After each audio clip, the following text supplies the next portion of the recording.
ձեզ փորձում ենք դրան պահել։ Տորքանգեղի հարակից այս ամբողջ այգին եղել է անմխիթար վիճակում։ Հիմնականում եղել են տարատեսակ ինքնական շինություններ եւ մոտավորապես 1.5 տարի առաջ սկսեցինք այդ շինություններից եւ ընդհանուր մաքրման աշխատանքները այգու։ Այսօր արդեն իսկ 4.2 հեկտար տարածքում մենք իրականացնում ենք հերթական ծառատունկը, որը թվով, եթե չեմ սխալվում, երրորդն է եւ ունենք արդեն այն ենթակառուցվածքը, որը նախատեսված էր մեր նախագծով, ունենք արդեն քայլուղիներ, ունենք արդեն ֆուտբոլի դաշտի աշխատանքները, ակտիվ իրականացվող խաղահրապարակի աշխատանքները, այստեղ ունենալու ենք workout եւ իրականում Տորքանգեղի հարակից այս այգին մի շատ գեղեցիկ նոր միջավայր է դառնալու հենց արդեն հաջորդ տարի։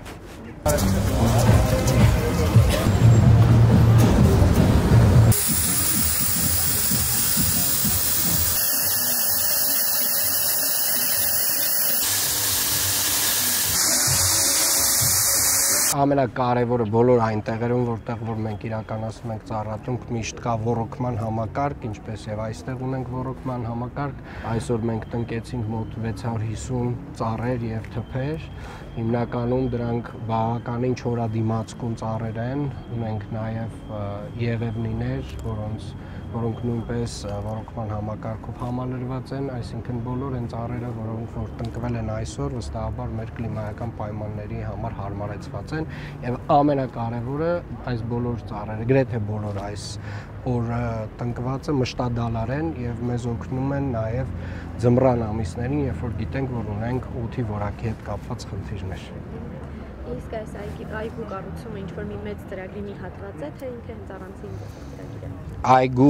Տվյալ այգու կառուցումը մեր այգիների վերակենդանացման ծրագրի մի մաս է եւ մենք արդեն իսկ իրականացրել ենք տարատեսակ ծրագրեր Մերգելյանի այգում, Օղակաձև այգում, Մալացիա Սեբաստիա վարչական, գրեթե բոլոր վարչական շրջաններում, նոր վարչական շրջանում սա երրորդ այգին է, որտեղ որ մենք իրականացնում ենք աշխատանքներ եւ իրականում արդեն իսկ կարելի է ասել ինքը բավականին հետաքրքիր միջավայր է դառել։ Իսկ այգու ավարտին սպասում 2026 թվականին մասնակի կբացվի արդեն այգին, 2027 թվականի սկիզբ մինչև ամբողջությամբ բոլոր աշխատանքները պետք է ավարտված լինեն, որովհետև այգին շարունակվում է դեպի այն կողմը նույնպես եւ ընդհանուր առմամբ մոտավորապես 42,000 քառակուսի մետր տարածք է զբաղեցնում։